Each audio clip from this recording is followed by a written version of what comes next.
Me llamo Ángel Chiatti, soy italiano, me trajeron de niño aquí a Argentina, después de la guerra. Mi papá había estado en Rusia, en el sitio de Stalingrado.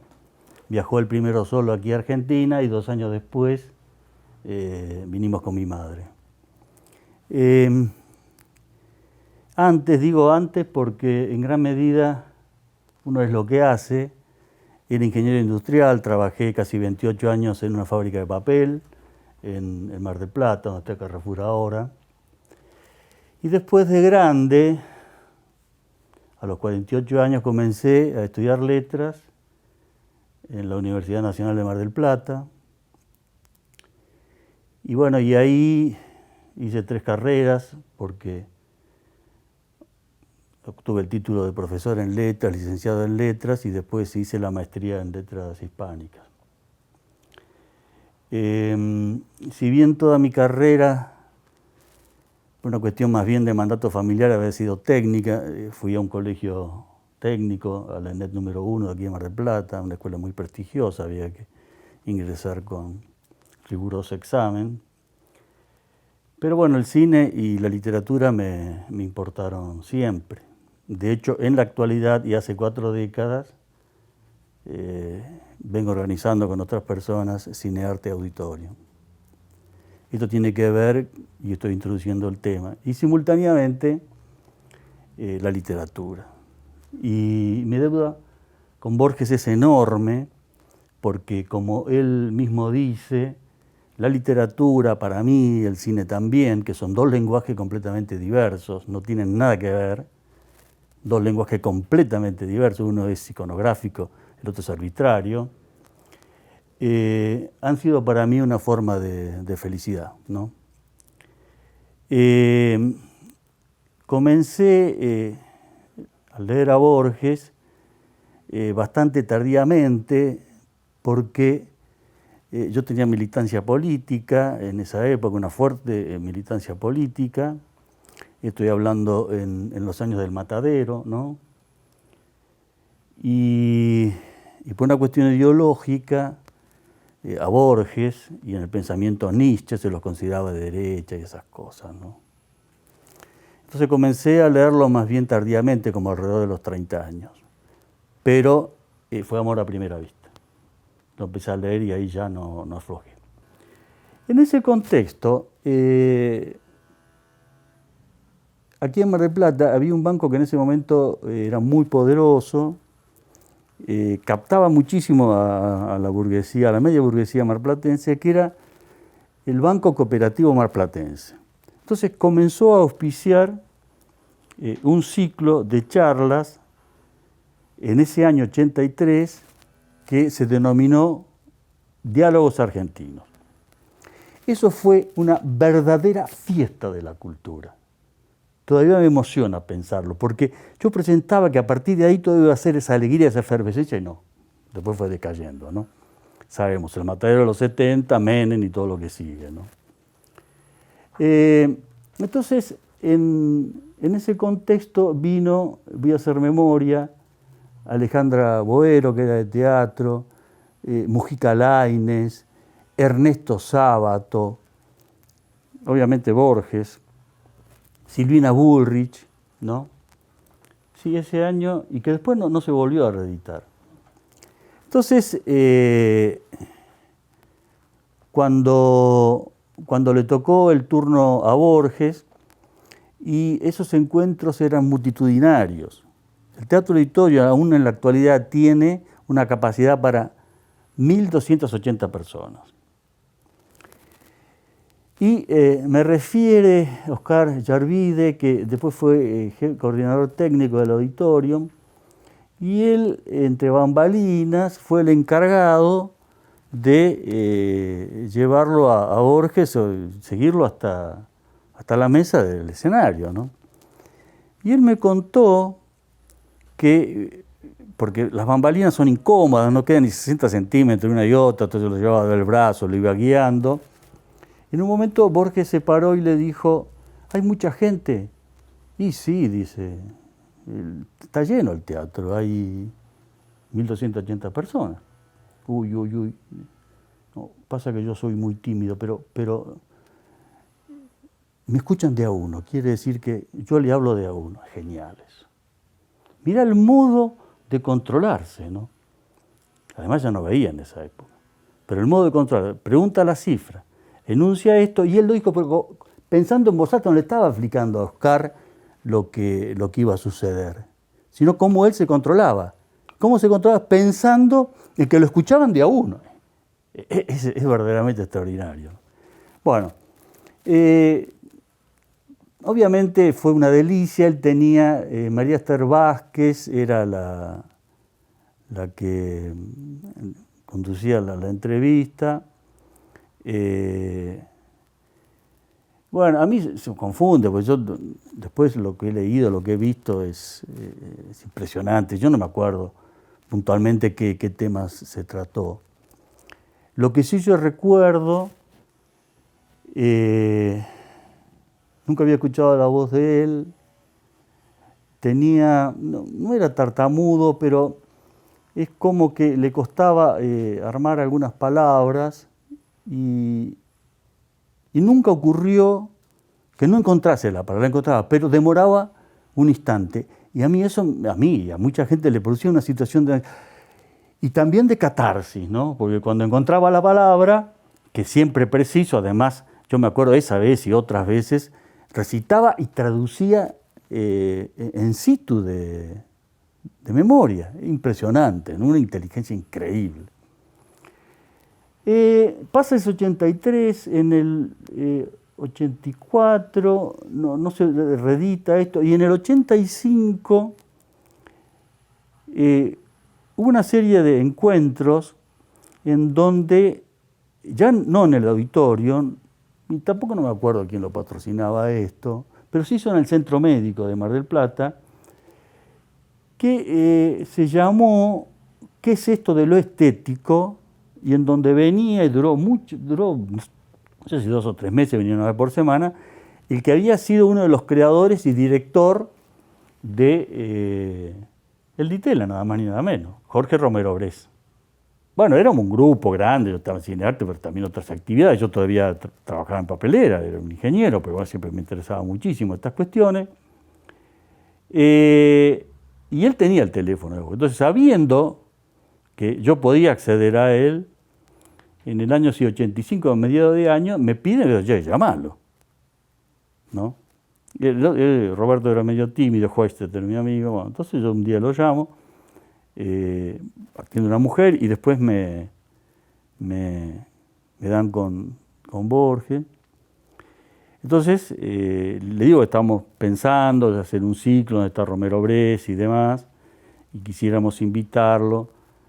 Y él me respondió: yo le agradezco mucho, joven, pero un viaje en ciernes me lo impedirá. Eso es literatura. Un viaje en ciernes me lo impedirá. ¿Se dan cuenta? Es fabuloso eso. Ese viaje en ciernes fue el viaje que después hizo Italia y después murió en Suiza. Entonces, a Borges lo vi esa vez en el auditorio, de cerca, y otra vez hablé por teléfono y quizás lo más importante de todo sea que creo haber leído casi todo lo que escribió. No solamente lo que está en las obras completas de MC, sino el libro Arena, bueno, todo lo que fue escribiendo. Y también sus intervenciones, ¿no? Sus intervenciones orales en muchísimos ámbitos y universidades y demás. Creo que por aquí terminaría mi aporte respecto de, por lo menos, las conferencias, esa conferencia en el año 83 en el Teatro Auditorio, ¿no? La gente que participaba de Diálogos Argentinos, claro, en ese momento yo más bien idealizaba, pero era un público que se mantenía constante, ¿no? Mar del Plata no se caracteriza, yo sé que lo que digo es brutal, pero yo soy franco y directo, a veces cometo sincericidios. Pero Mar del Plata en general tiende a ser una ciudad, y además cada vez fue empeorando, donde no se le da un espacio muy grande a la cultura. Sí, se fue decreciendo. Entonces, la gente que participaba de esos encuentros, bueno, era la misma gente que aún, ahora ya la mayoría murió porque eran viejos y qué sé yo, pero lo que quedó, bueno, que iban a Cinearte, que participaban de los conciertos, o que después, cuando Romero Briones daba estas charlas, estaba allí. Era un público muy interesante, pero 1.280 personas impresiona. Uno dice, bueno, no, pero la puta, mirá, qué interés. No sé, no creo que no. Pasa como cuando se hace el Festival Internacional de Cine aquí en Mar del Plata, que durante 9 días van 130.000 personas, ¿no?, al cine. Entonces uno supone que es una ciudad muy cinéfila. Y después nosotros, por ejemplo, el domingo siguiente que termina el festival, que hacemos Cinearte, damos esa misma cantidad de películas y a veces tampoco mejor porque las filtramos. Y resulta que no mueve el amperímetro, como dicen ahora, no aumenta el público. Quiere decir que dentro de esa gente, y esto es desde mi perspectiva, pero bueno, estoy dispuesto a argumentar sobre ello, más bien que, digo, aparte de un pequeño grupo que se interesa por todo, pero es una ciudad de 700.000 habitantes, bueno, todavía menos, pero si pensamos es muy poca gente. Tiene una universidad que, no sé, una comunidad que debe en ese momento tener 38.000 personas, entre docentes, alumnos y demás. ¿Dónde carajo están? Piensen que se moviese nada más que el 10% de esas personas, son 3.800 personas. ¿Dónde están? Por eso digo que Mar del Plata, y lo digo con dolor y bronca también, no es Rosario, no es Buenos Aires, ni siquiera es Tucumán. Tucumán estamos hablando, ¿no? Hablo en términos culturales, o la Universidad del Litoral. Pareciese que no, que acá la universidad no hubiese impactado, no está en continuidad con la comunidad. Entonces, respecto de las cantidades, a mí me parece que lo que ocurre en Mar del Plata es que por momentos se dan oleadas de moda, ¿no? Entonces, no sé, en esa época yo me acuerdo que era muy joven, se ponían de moda los bolos, todo el mundo los bolos, o los toboganes gigantes, o a jugar al golf. Y con esto pasaba lo mismo, y en el festival pasa lo mismo, es decir, se mueven miles de personas. Y yo estoy seguro que más del 80% de esa gente después, durante el año, no va más al cine. Seguro. Porque se dan cuenta que estamos hablando de miles de personas, no va más al cine. Entonces a mí me parece que lo que tiene y lo que tiene esos encuentros, después también explica por qué no se pudo seguir. Pasa como con Mozarteum, ¿no? Que ustedes conocen, es una institución, que, qué sé yo, Bolívar, provincia de Buenos Aires, creo que hace como 50 años que está. Acá duró 3 años. El primer año, como se hizo una gran publicidad, quedó muchísima gente afuera, los abonos eran carísimos. El segundo año, no, está bien, se completó. El tercer año no se hizo más. ¿Por qué? Porque ese era un lugar de exhibición, el foyer del auditorio, ¿no? Pero evidentemente no había un verdadero interés por la música, porque en otros lugares donde estaba Mozart, la gente sigue. Y no lo estoy pensando desde clases sociales, que la oligarquía vacuna, que esto, que lo otro.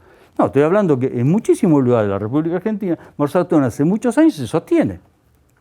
¿Y acá por qué no se sostiene? Algo pasa aquí. Porque digo, y lo digo con bronca, cómo se ha ido deteriorando este proceso, ¿no? Bueno, a lo mejor me excedí un poco, pero bueno, yo soy así, no sé. Y el promedio de edad de la gente era más o menos el promedio de edad que va, ahora hago la analogía, que va a Cinearte, que oscila, los muy jóvenes no iban, es decir, no iban adolescentes, eso no, pero sí, yo diría de 25, 30 años hasta 70, 80, ¿no? Eso sí seguro. Y en proporciones más o menos simétricas, me parece. Sobre el final de estos encuentros, No mucho, no sé si hacían 5 o 6 preguntas, pero sí que además coordinaba María Esther también. Igualmente, no, no era espontáneo, es decir, estaba guionado eso. Digo porque yo recuerdo una intervención en donde hubo como una especie de desajuste entre ellos y él le dice, bueno, pero eso como algo así como que no lo habíamos acordado o algo así, ¿no? Es decir, que se trabajaban ese tipo de encuentros. Si bien tenía el tipo discursivo, diálogo, en general, bueno, yo en ese momento no me daba cuenta, pero eran más bien monólogos, ¿no? Y además, diálogo, pensémoslo, en el sentido platónico. ¿Qué es el diálogo? Di viene de dos, logos, mundo o lenguaje, es decir, que es el mundo o el lenguaje que pasa entre dos, Platón, ¿no? Modificando a uno y a otro con argumentos, ¿no? Es decir, cada uno trata de persuadir al otro con argumentos, pero después el otro, bueno, ¿quién puede dialogar con Borges estrictamente? ¿Se dan cuenta? ¿Quién puede? ¿Quién está en esas condiciones?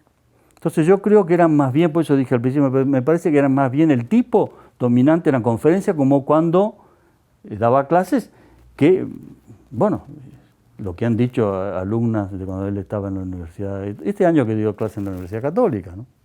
Tenía, pero esto lo pueden ver en cualquier documental, tenía una voz argentina. Borges hablaba en argentino, es decir, hablaba en castellano rioplatense. Dije mal a decir en argentino, ahora me corrijo. En castellano rioplatense. Es decir, que nosotros sabemos, un uruguayo, un rosarino, un porteño, o nosotros aquí en El Plata, no hablamos lo mismo que los salteños, que los mendocinos, que los litorales, no. Es el castellano. Bueno, Borges hablaba en castellano rioplatense. Entonces allí me parecía, y además siempre con un vocabulario que no era rebuscado. Y después la gran sorpresa era este modo, no sé si es tartamudez, esta dificultad, ¿no?, de buscar las palabras, que hacía que yo no encontraba, pero ahora me doy cuenta que son dos estilos distintos. Y es más, no es el mismo Borges, el Borges oral, lo vuelvo a decir, ¿no? Así, que también aparece en cierta literatura, ¿no? Cuando toma el asesinato de Julio César, ¿no?, en donde, bueno, esto es archiconocido, Bruto, tú también, hijo mío, ¿no?, cuando lo apuñala a Julio César, dice, acá habríamos dicho, pero, che, ¿ven? Siempre se estuvo muy atento, yo lo dije al principio, a la supuesta ideología de Borges, que yo no estoy tan seguro de eso tampoco, ¿no? Es decir, sin duda, había más bien una literatura, porque él provenía, bueno, de un linaje de militares, del coronel Borges, y además había una idealización de eso que él después trató durante el siglo XX de pasarlo ¿a dónde? A los guerrilleros, ¿no?, a los duelos a cuchillo, como esta cuestión, esta exaltación del coraje, ¿no? Ahora, sí, a mí mismo, yo voy a repetir, yo cuando era adolescente, joven, no lo leía porque, bueno, porque era un facho, era de derecha, qué sé yo. Ahora, en esos encuentros, por lo menos en este que yo vivencié, yo no advertí ninguna, me parece que ahí, bueno, ya Borges en ese momento ya era muy conocido, no fue lo que fue después, pero en ese momento ya estaba considerado un gran escritor, ¿no? Quizás no ahora que está considerado entre los 10 escritores, entre los mejores 10 escritores del siglo XX, ¿no? No argentinos, del mundo.